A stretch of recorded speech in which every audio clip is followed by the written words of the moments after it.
안녕하십니까, 박사입니다. 월드리딩 채널은 수익 정지 상태지만 시시각각 세계 격변을 정확하게 분석해 드리겠습니다.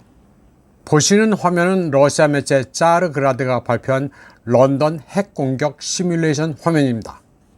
영국의 핵폭탄이 투하되면 얼마나 재앙적인지 경고하고 있습니다. 750킬로톤짜리 핵탄두가 영국을 향합니다. 러시아의 탄도미사일은 10개 탄두를 보유합니다. 핵탄두가 폭발하면 직경 950m의 거대한 불덩어리가 발생합니다. 그리고 그 불덩어리 직경 안에 들어가면 모든 게 증발합니다.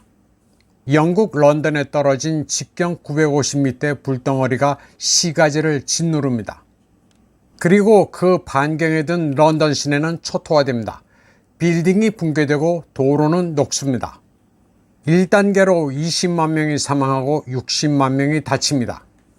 10km 반경 안에 있는 사람들은 방사능에 의해 3도 화상을 입습니다. 모든 것이 고온에 의해 불이 붙습니다. 주유소, 자동차, 변전소, 천연가스 시설이 불탑니다. 그리고 10km 반경에서도 45만 인구가 화상에 사망하거나 방사능에 의한 질병이 발생합니다.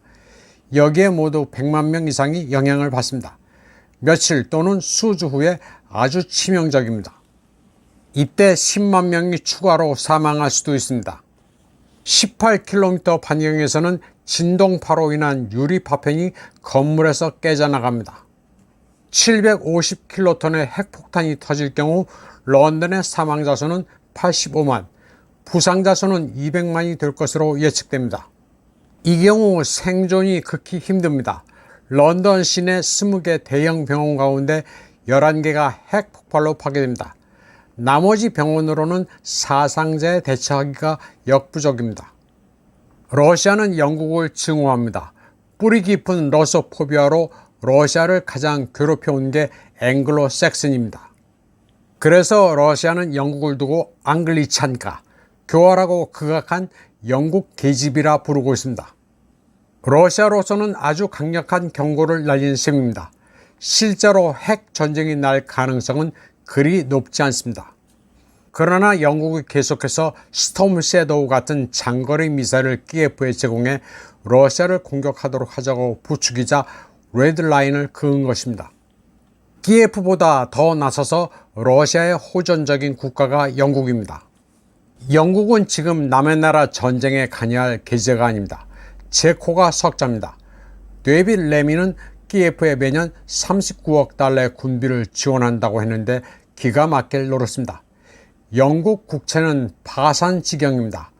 해가 지지 않는다는 나라에 해는 졌습니다. 이제는 거짓골이 돼 유라시아의 병부라고 불리고 있습니다. 지난 8월 영국의 국채는 GDP의 100%가 됐습니다.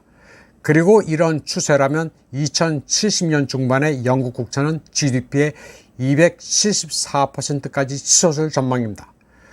노동당 정부는 오는 10월 30일 발표될 재정예산에서 과감한 증세와 복지예산 축소 등 고통스러운 결정을 해야 한다고 주장했습니다. 키어 스타머의 노동당 정부에 대한 유권자들의 실망은 대단합니다. 증세로 기업이 고전하고 복지 축소로 민생이 고달파지게 생기자 노동당 정부에 대한 만족도는 22%에 불과했습니다. 그가 집권했을 때는 36%의 지지를 얻었지만 지금은 25%가 정부에 반대합니다. 그리고 그를 인정하지 못하겠다는 비율은 14%에서 42%로 크게 늘었습니다. 다음 소식입니다. 올겨울 동장군은 키예프에 혹독할 것으로 예상됩니다. 러시아의 가스프롬은 우크라이나 석유천연가스공사와 국경 통과 협약을 맺고 있습니다. 러시아 천연가스가 우크라이나를 통과해 유럽에 공급되고 있습니다. 러시아는 유럽과 전쟁을 하고 있지만 계약은 계약입니다. 러시아인들은 비즈니스에 있어 신용을 중시합니다. 그런데 천연가스의 우크라이나 통과 계약이 2025년 1월 1일 만료되면 러시아는 가스 배송을 중지합니다. 다음 소식입니다. 미국 상무부는 소위 커넥티드카, 즉 인터넷, 클라우드 서비스 또는 내비게이션 시스템에 액세스할 수 있는 자동차에서 중국과 러시아 소프트웨어 사용에 제한을 가하기로 했습니다. 로이터와 블룸버그에 따르면 금지령은 이르면 월요일에 발표될 수 있지만 최종 결정 한 달 전 국민들에게 의견을 제시할 기회를 제공합니다.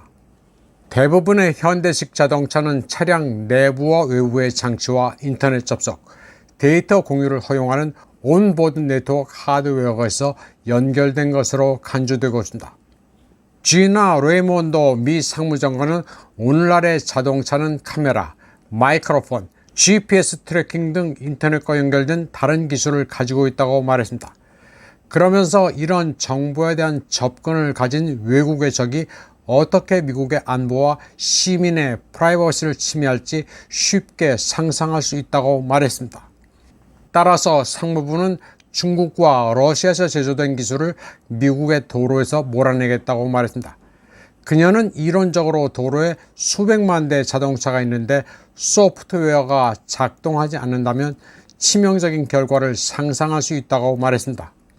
백악관도 커넥티드 카가 운전자와 승객에 대한 대량의 민감한 데이터를 수집하고 정기적으로 카메라나 센서로 미국 인프라에 대한 자세한 정보를 기록한다고 설명했습니다. 사실 예전에 중국에서도 같은 이유로 테슬라의 관공서 출입을 금하기도 했습니다. 지금은 웬만한 전자제품은 다 백도어를 가지고 있습니다. 심지어 이론적으로는 블루투스와 TPMS, 타이어 공기압 모니터 장치로도 운전자의 위치 추적을 할 수 있습니다. 그런데 이런 기술들이 너무 민감해져서 각종 제품의 무역도 철저히 블록 대결로 갈 것으로 보입니다. 이번 미 상무부의 발표에 중국에서 영업을 하고 있는 테슬라, GM, 포드도 유탄을 맞을까 당혹해하고 있습니다. 이번 방송은 여기까지 하겠습니다. 시청해주신 여러분 감사합니다.